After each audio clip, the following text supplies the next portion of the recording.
Hakuna chembe, hakuna hara, hakuna ndakura, hakuna chembe. Salawe, ndezve mutumwano zvakaronge, zvakarongeka, zvakaronge. Salawe, sangoti pindi seunoro, iwe seune garo, iwe seune bere. My name is Tinashe Mwakibinga.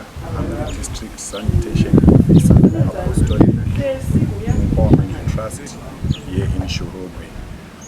Await scaled up its response we did a scoping exercise and by identifying the households which doesn't have latrines in their homes. So Await scaled up its response and identified 567 households that we supported with latrine, BVIP latrines toilets. So up to date, we managed to construct 200 latrines. We trained local builders, which are 34 out of 100, but we are still have to identify other builders to make 100. And you said you were targeting 500, isn't it? Yeah.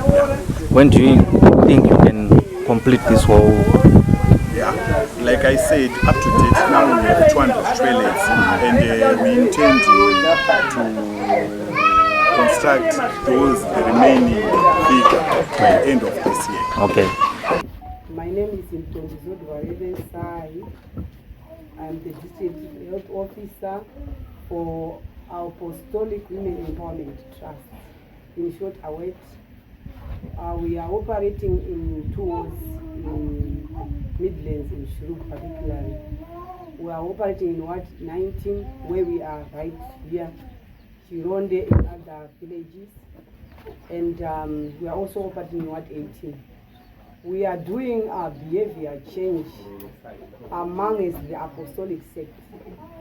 It came about because we've realized that the apostolic sect members, with their belief systems that hinder them from accessing health-related services. We are working hand in glove with National AIDS Council, and as you can see, we are here at the institution at Chironde. We are also working hand in glove with the Ministry of Health and Child Care. Our major thrust is to create demand for services. We are looking at demand creation for both family planning services, and also for institutional delivery. You know, the apostolic sects, they prefer home deliveries to institutional delivery. We are also conducting a WASH program where we are also trying to change the negative behavior of using the bush into trying to make sure that the apostolic members will be they are at the shrine or at the homestead, they are using proper abolition through the VIP latrines. We've already built quite a number of latrines, not specifically for the apostolic sector members, but also for the general populace. But as I've indicated, our main thrust is the apostolic members. We have already started to create demand for services, like I indicated, for institutional delivery. When we started the program, there was quite a low uptake amongst the women, especially the apostolic members. And now we can gladly say that at times we have full capacity of women coming to deliver at the institution, to the extent that we realize that the number of people that we drive for the service is actually surpassing the services that are available. We are very glad that within the National AIDS Council, with support from National AIDS Council, because our behavior change facilitators, whom we roped in the apostolic members for the sheer reason that they are supposed to go and meet with their fellow members within the peer education concept. We made sure that we use the concept that you set a thief to catch a thief, because you appreciate the apostolic members are quite, people tend to say we are a difficult target to permeate. But I don't think that's the case. It's the approach that we use. At times we have got we are very stigmatic when we look at the apostolic members. So we have tried to make sure that we as the apostolic members, because our organization is purely apostolic, we are able to rope in the apostolic members because we speak the same language. So within the behavior change training, we made sure that because we needed to have the component on HIV and AIDS, our local NAC, the district office was part of our training team, so that we capacitate our members with the basic facts about HIV. So as they go into the communities, because they conduct what we call home visits, they go door to door. They talk about various issues. They talk about their personal hygiene, menstrual cycle. They talk about basic facts about HIV, because HIV does not know any boundaries. They, as apostolic members, were equally vulnerable to contracting HIV. So they talk about it and they give the community members, most specifically the apostolic members, the honor to come to the health clinic to serve HIV testing services. And we are very glad that we have quite a significant number of the apostolic members coming to actually get tested for HIV. And also quite a number of women coming for ANC booking. Because within the ANC booking, that's when they actually are initiated to go for HIV testing, and also those that are testing positive are put on ARVs. So we are very glad that our program has made some significant strides within the community. As we are going to be interacting with the beneficiaries, we actually have an array of apostolic members within our target group, within the behavior change facilitators. I know the topical people tend to think the Maranges are a difficult target group to reach, but we are in a very harmonious work with the apostolic members from the Marangi. We actually have the behavior change facilitator. Their role is to change behavior from the negative behavior into a positive behavior. So we are going to be going on site also to see the type of abolitions that we have built as our weight in trying to support the WASH program within the district.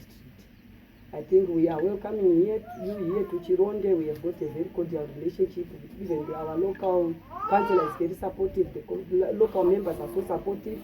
Just today they came here to make sure that they clean up the area so that the patients can easily access this area. Then within our component, I think you have heard that we are Apostolic Empowerment Trust. Under the empowerment component, our weight has got both the software and the hardware component within their programming. So you see that the women have been empowered to make their own sanitary ware. They are making sanitary pads here at the clinic. As a weight, through funding, I don't want to not to recognize our funder with the local one, Madzimai, through what we call the Anglo-American, who is our major funder of this program, because they want to transform lives in Chironde. So the women are being trained in developing sanitary pads for their personal use and also for donating in the local schools, and also for resale at a subsidized price, so that at least they're empowered. Because we felt as a way to one day we'll move out of this world. We want to capacitate our women to continue as a sustainable measure. They will continue with the program. We actually purchased 30 Singer sewing machines and 2 overlocking machines, so that will augment what already is there within the community. I think in brief, that is what our weight is doing in the community.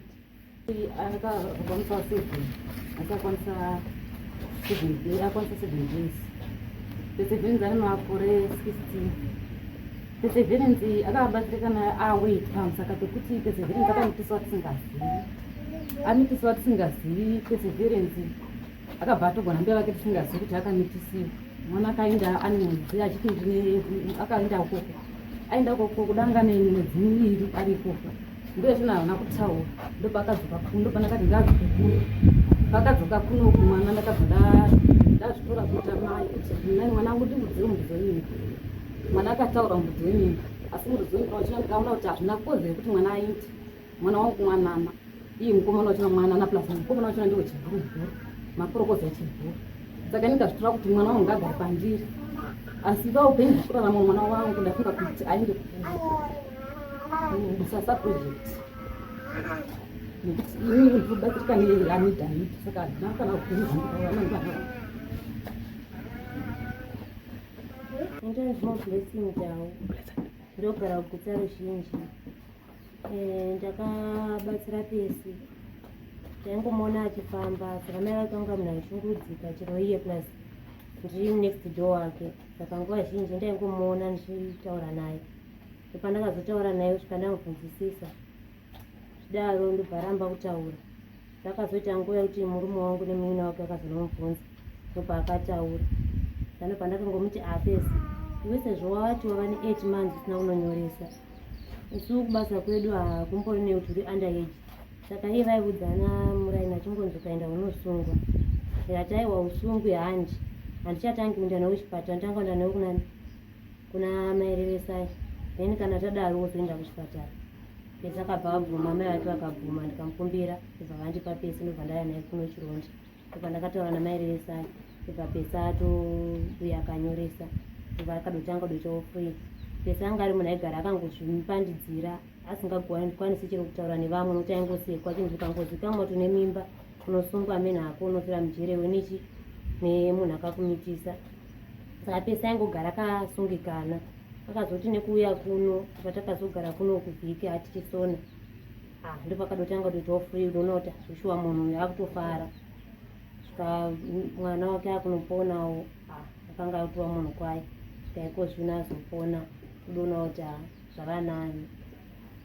Haana kuita matambudziko pakupona here? Pakupona haana, akangogwadziwa manheru akadoenda akatopona kusini. Ko iye Nyakumitisa uyo ari kuzikanwa kunzi akamira sei here uye pane zvaitwa here pamwe kumusungisa? Nyakumitisa tingareva nhema nekuti chero kuti kwai munonomufesa muchigwana kuti motaura naye vanhu vanongotema vanhu vachinda. Sazvoti kwai chero kuti kwai ndichero ndingava inoti kwai ndinomufesa iti wakadai kuna pesi unogona kutobvapo worokwa kana kunge watoitiwa zvimwe zvinhu zvekutoti chero unogona kuvara. Saka hapana kana akakwanisa kumufesa. Vanhu vakakwanisa kumufesa murume wangu nemunin'a wake vakafesa sekuru vake hanzvadzi yamai vake ndokungoti touya tomuona kuti mukadzi wacho shuwa here akamitiswa nemwana wedu. Hapana kana kumbouya kwaakaita kana kunzwa nezvake futi kusvikira nanhasi. Ane makore mangani? Ndiani murume wacho? Murume wacho wangu hanyatsodza kuti ane mangani but mwana mudiki. Anzane 19. Anzane 19 years. Asi akamitiswa achidai kana kuita zvinhu zvekumanikisa? Sevanavo kana mwana asingagari panzvimbo nokuti akamboti gare namai ake agara nevamwe mbuya vake. Saka mwana anenge achifuririka kuti danana naye munhu kwaichichi mwana ndokungotendawo ndokudini ndokutenderana nemukomana. Haana kuziva kuti mukomana wake ndozvaaichazomuita ndozvaaichazoma. Anga asingachadi chikoro angamira chikoro. Baba vake akashayiwa mari paakaenda president paamira chikoro. Ndakunzwisisa pesi munoenda nese kuchechi? Pesi aenda kuchechi. Saka kubva paakatanga kuuya kuno chipatara akabatomira kuenda kumarangi nokuti akadida munanda chipatara. Nokuti ndiye takamutendera kuti arambe achienda kuchechi. Aizoponera mumbanga asingatendegi kuuya kuno chipatara. Imwe munoendawo kuchechi ko? Sase makakwanisa sei kuti mutange kuuya kushanda kuchipatara muzounzawo pesi kuchipatara muchirambidzwa kuchechi? Kuchechi iko zvino havacharambidzi vanhu kuti vauye kuzoshanda kuno nekuti vakutoona kuti hope yevanhu zvoshuwa. Vanhu vazhinji vari kufira pane izvozvo kuti haufaniri kuenda kuchipatara. But kuuya kuchipatara kana iwe ukangozvipira kuti ndoda kuenda kuchipatara uchingozvitira mishonga yako zvakanaka usina unoudza kuti ndozvandokuita zvakangonaka. Kushanda hakuna basa but chakaipa chakasinga nechekuti urapiwe uyewo uchizoshandisawo mapiritsi ako kandi chiiwo vachizviziva. Asi ukangozvitira ukanyarara hapana unotaura naye. Mapurisa akati chiite pari zvino hapana akati aisimudzira kumapurisa. Yakangonyaragwa yakadaro sevanhu vaya anofisa kungozikamwa kuti kumabhure kwanhingi. Mapurisa andovahlawo? Mapurisa angahovahlyavo but hapana munhu anokwanisa kuti anoripota nokuti ukazikamwa ndiwo airipota unogona kutovingwa chero pamba pako ukauraibva ipapo. Saka hapana kana akambokwanisa kunoripota. Esu hedu vamwe uchinofesana nevamwe vanoenda kupostori uchinotanga kuti yaindi kudziseni zveHIV kana kuti yaindi kudziseni zvezvakati zvichibva kuchipatara unopinda bhizi unoita 2 hours ugere pamba pemunhu 1 achikuvhunza imwe mubvunzo yekuti chero woga kana une mwoyo mupfupi unosumuka ubva pake ukabva nokuti vanokutongesa kuza kuti unondoziva chechi yedu haitenderi hationouya pano. Saka unotogara naye munhu iwe uchinyatsotaura naye zvakanaka ndokutoti atokunzwisisa. asi varume vacho chero varume vacho nguva zhinji totosvika varume vacho varipo ndo vandotanga vakadomesa moti hatiuipo but vandopedzisira tonati hatishuwa zvekutaurwa nemunhu zviri right votopedzisira vadoswedera makutowirira saka vava vasingaendi kuchipatara kana vanenge vakasunga mwoyo vasingaendi kuchipatara upenyu hwavo neutano hwavo munohuonawo sei? vamwewo ndo vane utano hwakaita zvongoti unogona kuti unongofamba hake vamwewo vari right nokuti vanhu pamwe anenge anogona kusvika pamusha pane vakadzi 25 nemurume wavo 1 nakuti vose vaunganidze panzvimbo 1 utaure navo utopinda bhizi but iko zvino zvivakuita vachinzwisisa saka iwe unogona kuti wazobva mumba pavo vanogona kuti vaomesa mwoyo but wazobva mumba pavo waenda woona mokutevera kuti shamwari natitoti kuti mwe wangu wazvisiyo ndo zvandakaita saka utaura udouya kwauri wotomupa rifera wake udouya kuno chipatara zvasingazikamwe nevamwe vake wotoona pamwe mangwana umwe wacho wauyavo ivo vasingadi kuti uyazive kuti yakaenda kuchipatara vachingozvitira mwe nomwoga netivo pachava vane vasingadi kuti vazikamwe vanogona kuti uya vose vari 5 but hapana anenge aiziva kuti uyu akaenda anenge achingoti ndini ndoga ndakaenda asingazivi kuti mumwe wangu akaenda rikukonzerwa nechicha chaizviita kuti vanhu varambe kuda kuzorapiwa kana kuramba kuda kuuya kuchipatara kana kubatsirwa nemwe mutemo wechechi ndio unenge uchidaro kuti hamutenderi kuenda kuchechi mukangoenda kuchechi munenge mafumuka hazviiti kuti muti kuchechi mongoshandisa mvura chete saka vanhu vanongodzoka negweseri vachiuya havo vachiuya kuchipatara vachirapiwa vamwe vachitotiza inofonda kana vana zvamavandeko vasingazikamwe vamwewo ndo vanotouya vachitora mafamily planning avo nekuti manogona kunge achitoti pagore chimwana chake chine 6 months watova neimwe saka vanodouya vanhu vachitoti aiwa ndoda unotora mafamily planning umwe totogona kuti ndo yako unondomutorera unomupa umwe vanokwanisa nenga nemukana anongouya kuchitorera muri pachipare ngatichitaura kuti vamwenyu vamagarisana navo vanouyawo kuchipatara inoshamisa maybe kutanga nekuti vangani isu tiri 2 but hatesi tiri 3 pakuva chipatara samasa nemurume udu nongoti ndati mune makore mangani kii inenge 23 murume wenyu ane manga murume wangu ane 42 umwe mukadzi ndimaiguru kana ndimaiguru naiguru mungadzi kuti wangaita makore ane 28 okay asi imimi ndimi makatanga kuita zvebehavior change ya ndingati murume wedu isusu nenyaya yeutano hwakewo ndofunga ndakamboisango kuna mbuya revesai akambotiwo saka ani munhu uya kungotoona kuti nyama dzangu hadziite zvakanaka saka aiye atongotanga kutoendawo kuchipatara atongoendawo kuchipatara ndotongokuti vakadzi vangu vanenge neshungu yekuti da kuzviindirawo kuchipatara ndezviraramise noupenyu hwangu unongodini unongoenda nepakangoti pomboma utende kuchipatara saka tose tingori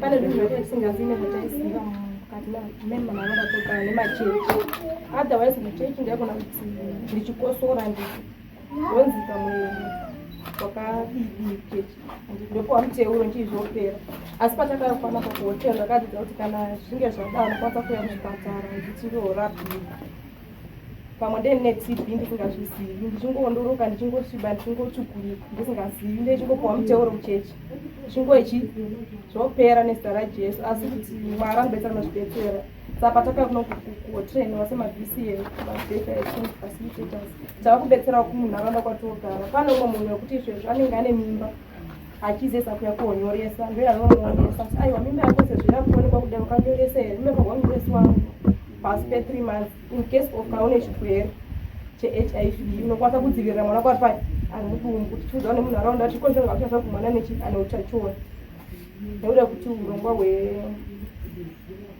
hwezveutano hwakawisa zvinhu zvakakwana pane mapiritsi anofanirwa kudi kumwa kana unekwa muviri anodzivirira mwana ari mudumbu tichiudza kuti wapona mwana wako enda kuchipatara nei kana ugwadzwa nemimba enda kuchipatara nenguva unoponera pachipatara in case of pakubarwa kwemwana futi pane mukana wakakurisa kuti mwana abatire utachiona hweHIV and then pane zvauchapiwa futi nezvichapiwa mwana kuti adziviririke pautachiona hweHIV kana iwe uchinge une HIV todzita zvezveutsanana isu mamai kuzimba namababa tichiudza vana baba vakadzvanyirira vakadzi vana baba vari baba vangu vachingorava vakadzi vachinge vati ini ndini baba ndivoziva nezvepano ai pangoita izvozvo zvakadi wakainzirana ende pangwa kuudza baba kuti ito zvezvandiri zvara babawo vachindinzwisisa pangwa kuwa vachidzimbochediwo semamai anditi zvatakamakitisa vanhu munharaunda zvinhu zvakasiyana siyana zvatakaita upano tatenda. Saka zvavakadzidza izvi hazvisi kukuisai muconflict kana kuti mukurwisana netsika dzanga dzagara dzirimo muchechi? Aiwa, ini ndikaenda pane munhu wekuchechi ndeve maudziro ndomuita sabehavior yachindifacilitate. Handingangosviki munhu achigwara ndomuti kana kuti munhu achiputa zvinhu kufadza mapapu ake ndomuti ngodla inouraya mapapu aiwa. Akudza kuti ndihambuka muti ndine maudziro andoita munhu ndikasvika paari matauriro andoita naye ndichimukweva ndichimukwezva zvikatadi tamusemulai. Kuchechi kwenyu vana vachiri kutora here vana vechisikana vari pasi pemakore anotarisirwa vachivaita madzimai? Vanhu vaizviita asi pariyo zvino zvinenge zvakuda zvichidzikira nekuti kwainzi kwai mwana kana vane 16 years akwanisa kuwanikwa aiwa isiri kusvika titi aiwa hazvisizvo sine isusu pano takapiwa nhamba yatofonera nekuti ukwanisa kufonera munhu ari kuharara nditi handinombosava muti ndini vongofona kuti munharaunda medu munomaita zvakati nezvakati pamusha wakati iyo vongoona vanhu vadii vasvika kuti pana vanhu vaiabhusa vana vechisikana vachivapa mimba vachiramba vachivaroora vachiri vana vadii. Saka ezvino makukurudzira makore makadii? 18 years endapa. Inonzi Elizabeth kuti ndine makore 18 ndokunamata pamarangi ndakakutenda chirongwa cheaweti vakadzidzisa zvikuru pamusoro peHIV vakadzidzisa zvakawanda vakadzidzisa kuti kumanyira kuvanhu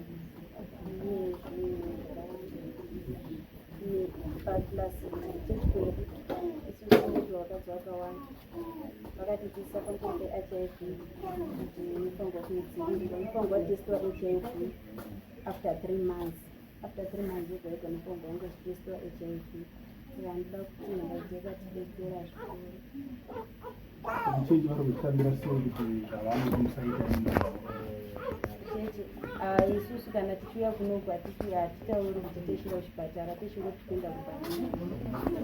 Inini pandakatanga kushanda neaweti shando yanakaona vanhu vazhinji vakuya kuzvipatara vanhu vazhinji vakwanisa kuya kuzoponawo pachipatara nokuti munharaunda amaiwanikwa njodzi dzakafanana nekuti munhu anogona kuponera pamba havana zvinhu zvavanomudivaufa wose tichimwana saka kuno kuchipatara zvese zvezviri vanhu vazhinji vakwanisa kuchipatara angotinda kuzichecha kuomaraki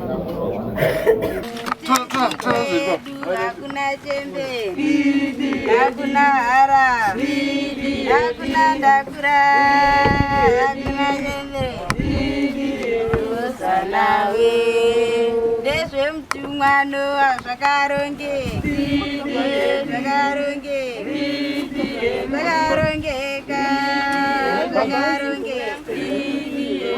osanawe sangoti pindi seuno iwe seune